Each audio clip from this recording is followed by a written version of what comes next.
Assalamualaikum warahmatullahi wabarakatuh. Kembali lagi dengan saya di pembelajaran ilmu biomedik dasar. Kali ini saya akan menjelaskan tentang fluida. Apa itu fluida? Fluida adalah segala jenis zat yang dapat mengalir dan menyesuaikan dengan bentuk tempatnya, baik dalam wujud gas maupun cairan. Zat-zat yang bisa dinamakan sebagai zat fluida yaitu ada dua, zat cair dan juga zat gas. Yang pertama kita akan bahas zat cair. Zat cair memiliki sifat-sifat tertentu seperti letak partikelnya berdekatan. Seperti yang bisa kita lihat di bawah, bulatan-bulatan tersebut terlihat sangat rapat atau sangat berdekatan dan sedikitnya celah dari setiap partikelnya. Susunan antar partikelnya tidak teratur. Lalu gerakannya agak bebas sehingga partikel penyusunnya dapat tergeser dari tempatnya namun tidak dapat lepas dari kelompoknya. Lalu permukaan dari zat cair selalu datar. Zat cair juga mengalir dari tempat yang tinggi menuju ke tempat yang rendah. Selanjutnya kita akan membahas zat yang kedua yaitu zat gas. Zat gas juga memiliki sifat-sifat tertentu seperti jarak antar partikel sangat renggang. Seperti yang bisa kita lihat di bawah, bulatan-bulatan di antara partikel tidak berdekatan seperti zat cair sebelumnya. Bulatan di bawah ini terlihat lebih renggang atau adanya jarak.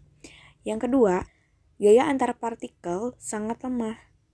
Lalu, volumenya dapat berubah, bentuknya pun dapat berubah.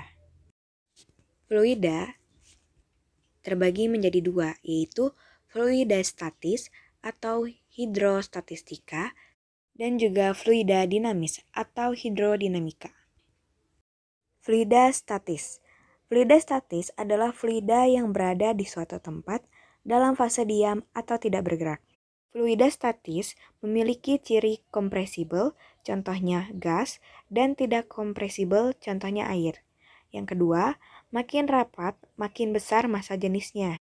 Yang ketiga, memiliki viskositas atau kekentalan. Lalu, berat jenis adalah berat fluida per satuan volume. Yang kelima, mempunyai tegangan permukaan. Yang keenam, memiliki kapilaritas. Dan yang ketujuh, memiliki tekanan hidrostatis. Selanjutnya ada fluida dinamis atau hidrodinamika, yaitu fluida yang dapat bergerak. Sifat dari fluida dinamis antara lain menempati ruangan, memiliki gaya dorong, memiliki kecepatan aliran, dan memiliki koefisien kekentalan zat. Seperti yang bisa kita lihat di bawah ini, adanya botol yang berlubang dan memiliki jarak di antara lubang-lubangnya. Semakin bawah letak lubang tersebut, maka semakin besar tekanan, maka akan semakin jauh air tersebut memancar. Lalu, apakah ada fluida di dalam keperawatan? Mari kita bahas. Dikarenakan fluida berkaitan dengan zat cair dan zat gas, saya akan mengambil contoh dari aliran darah. Mengapa aliran darah? Karena pada darah terkandung 55% plasma atau 4-6 liter dan yang lainnya adalah sel darah. Oleh karena itu, mengapa darah bisa mengalir? Karena mengandung banyak air. Selanjutnya, darah pun akan mengalir. Aliran darah ada dua lintasan. Lintasan yang lebih panjang membawa darah ke bagian-bagian tubuh melalui arteri dengan membawa oksigen atau O2 ke jaringan tubuh dan mengambil karbon dioksida atau CO2 yang dibawanya kembali ke jantung melalui pembuluh darah vena. Darah ini kemudian dipompa ke dalam paru-paru, lintasan kedua, di mana karbon dioksida dilepas. Oksigen akan diambil kembali. Darah yang dimuat oksigen kembali ke jantung, di mana darah tersebut kembali dipompa ke jaringan-jaringan tubuh. Contoh soal, darah mengalir dari pembuluh darah yang besar dengan jari-jari 0,3 cm, di mana kelajuannya 10 cm per second, ke dalam daerah di mana jari-jarinya berkurang menjadi 0,2 cm akibat penebalan dinding. Berapakah kelajuan darah pada bagian itu? Jawab, A1 V1 sama dengan A2 V2. Karena kita akan mencari volume di volume kedua, maka V2 sama dengan A1 dikali V1 dibagi dengan A2, sama dengan 0,3 cm dikali 2 Lalu dikali 10 cm dibagi 0,2 cm dikali 2, sama dengan 22,5. Mengapa semua jari-jarinya dikali 2? Karena kita akan mencari diameter. Maka dari itu dikali 2 terlebih dahulu.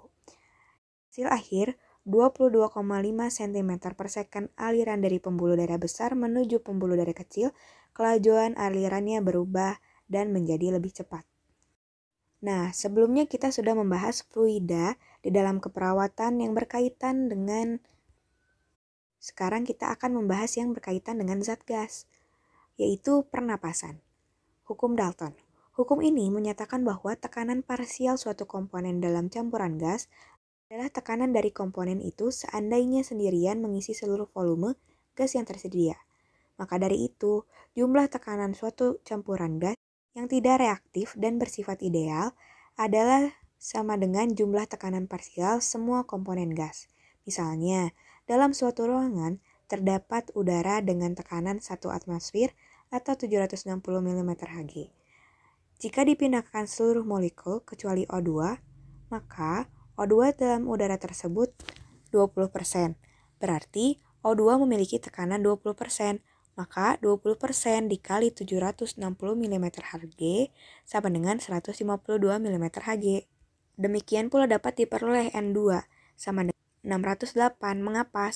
Karena 760 mm Hg dikurangi 152 mm Hg menghasilkan 608 mm Hg atau 80% dari 760 mm Hg. Nah, sekian yang dapat saya sampaikan mengenai fluida dalam keperawatan. Mohon maaf bila ada kesalahan. Semoga ilmu ini bermanfaat untuk kita semua. Wassalamualaikum warahmatullahi wabarakatuh.